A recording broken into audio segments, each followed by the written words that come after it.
how do you define Afro-Latinidad for yourself and your family and your community? Does that make sense? Yeah, absolutely makes sense. To me, defining Afro-Latinidad is my story would be that I am a proud Afro Boricua who repatriated.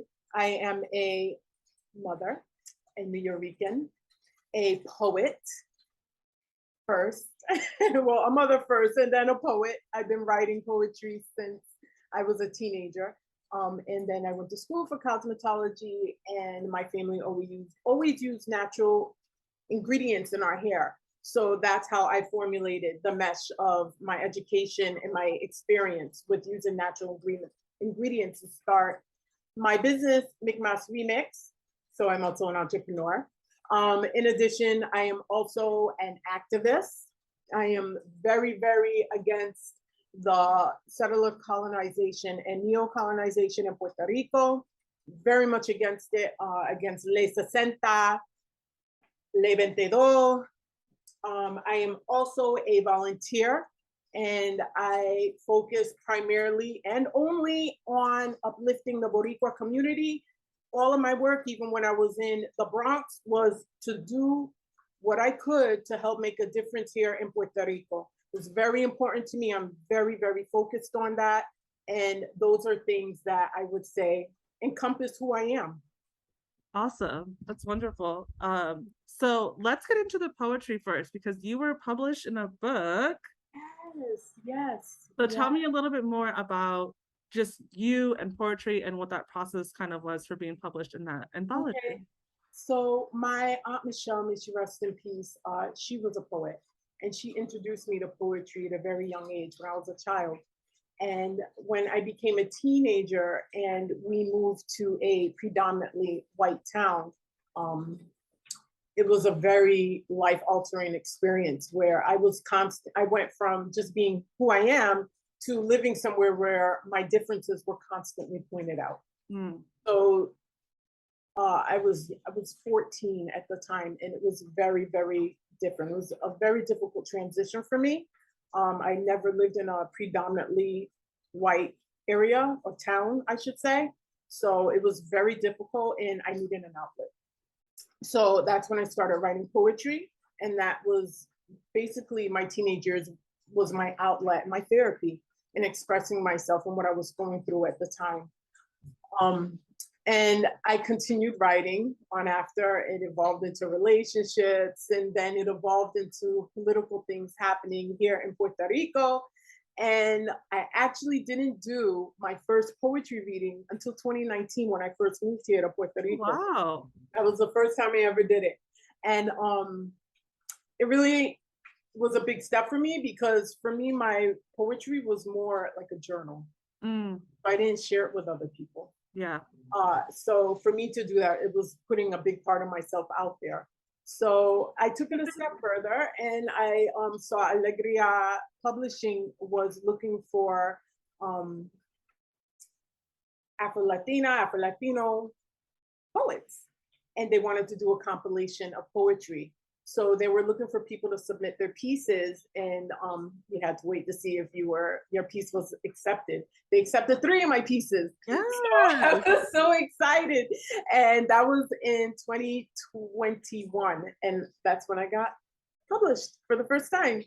That's so, amazing. Yeah, So very exciting. was there something in particular that like you think happened in 2019 that you were like, I need to put myself out there, I'm gonna do this reading? Like what moved you to do a poetry reading in public? I went to a local poetry reading, and I think, although I used to go to the New Rican Poets Cafe, so I can't front, because I used to go to other poetry readings at the New Rican Poets Cafe in the city, in the LES. So I can't front that I haven't been exposed before to that. But this time in Puerto Rico, when I went to this particular one, it really, really inspired me to want to share my own piece. And when I would go to the New Rican Poets Cafe, I used to always tell my friends, I'm gonna do it, I'm gonna do it, I'm gonna go up there and I'm gonna do my spoken word. Nothing, cookie. Okay? And then it took me coming here to like have the courage to do it.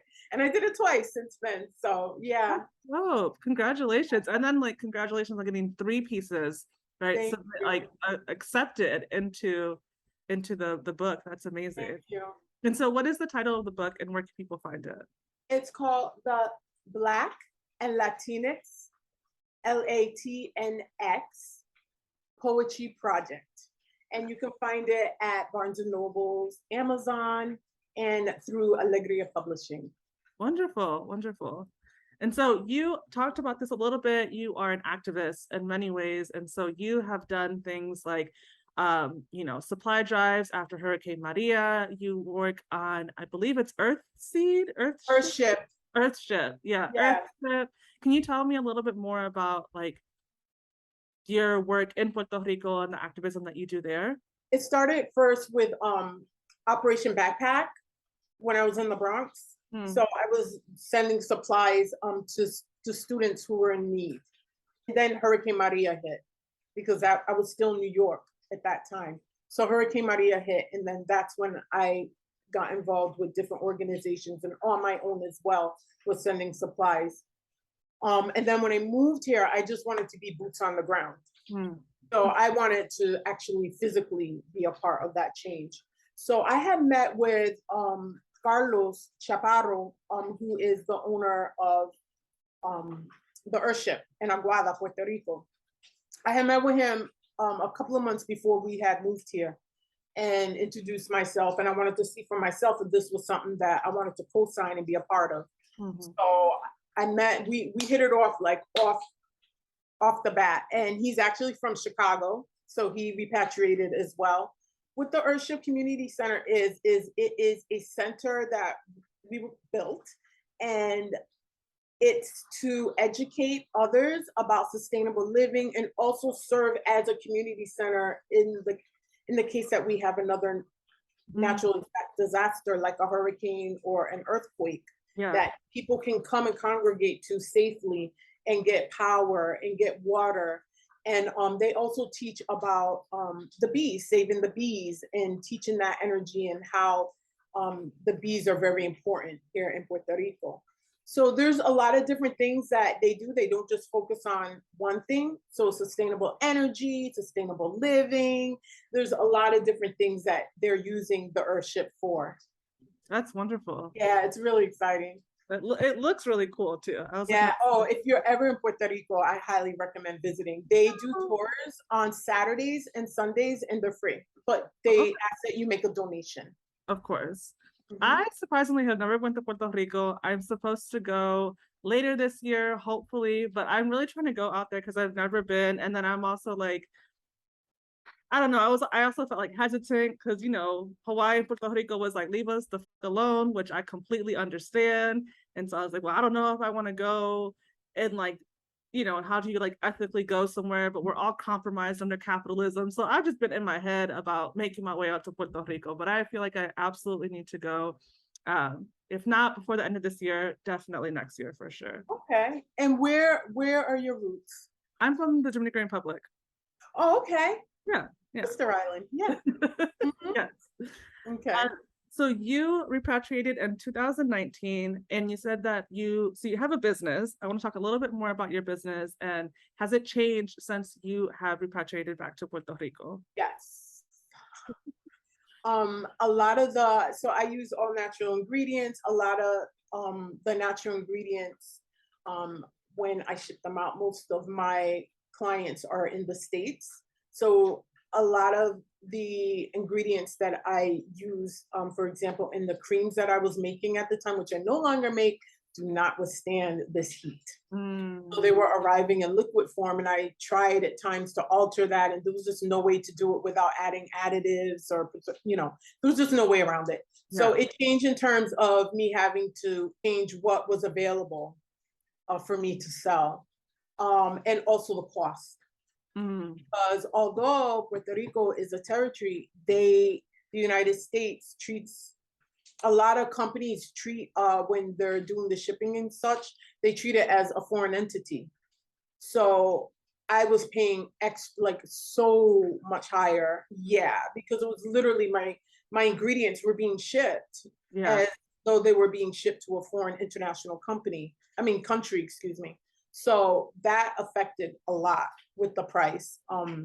But the good thing is that with me being here, I'm able to use natural ingredients from Puerto Rico, like aloe vera, miel, honey, Yeah. um, uh, cocoa, the cocoa butter, all that stuff. I'm not cocoa butter, excuse me, coconut oil, Okay. coconut oil, cocoa, Yeah. and all those things like I can use literally from here from the island. So it doesn't affect me anymore now that I have those resources to get Yeah. it here locally, which is wonderful, right? Because I'm supporting, we're all helping each other.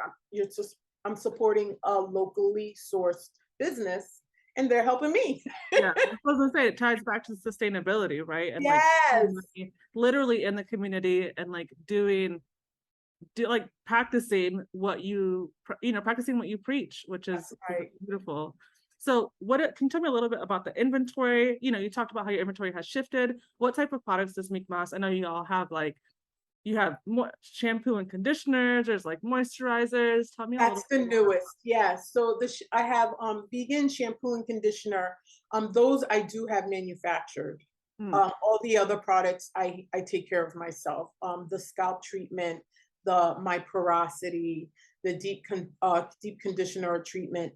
All those I handcraft myself. That's Okay. awesome. Yeah, thank you. And how long do you got your little kitchen lab, or how do you make? Yes, I do. So I just make a bunch of bottles up in small batches monthly so that when the orders come through, I ship them out.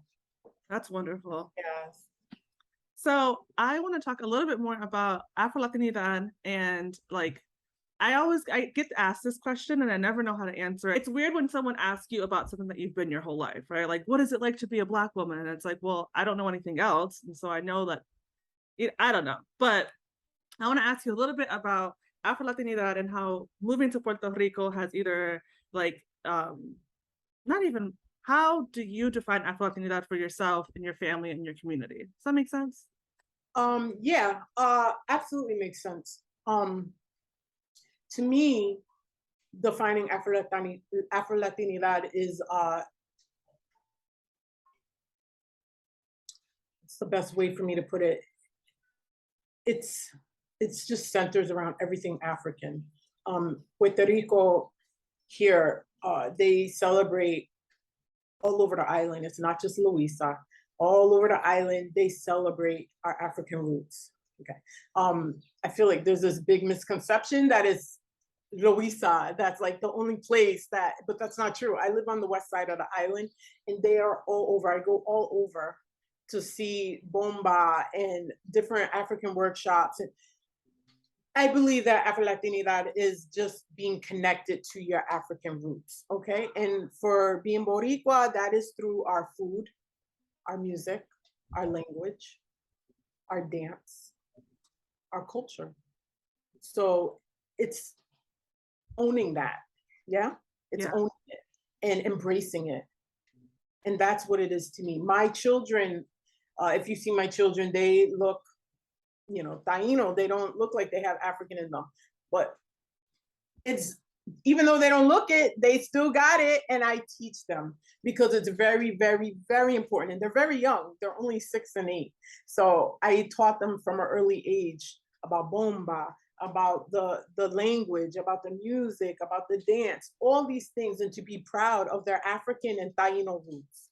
That's something that I really emphasize with raising my children and being here in Puerto Rico. It makes it easier to embrace that and to be a part of it and to see that side of your culture. And I love it. I love it. That's wonderful. Yeah, it's a beautiful thing. I love it. How do you feel like your parenting has changed since you repatriated? No, I No. was doing this in New York City. We were watching bomba videos. I did a workshop at my kids when he was in pre-K, my son. I went to his class and I did a bomba workshop, and no, not at all. It's just that now that we live here, we're more involved in it, because before it was just watching it and doing it at home. Yeah. Now we're physically there. That's the only difference. Yeah. I wanted to share that I am currently doing volunteer work for Mi Patria Tere, and they are looking for donations for helping to restore Senor Mercado's house. It's in horrible disarray, and we're currently in the process of building it stronger and better for him and his family.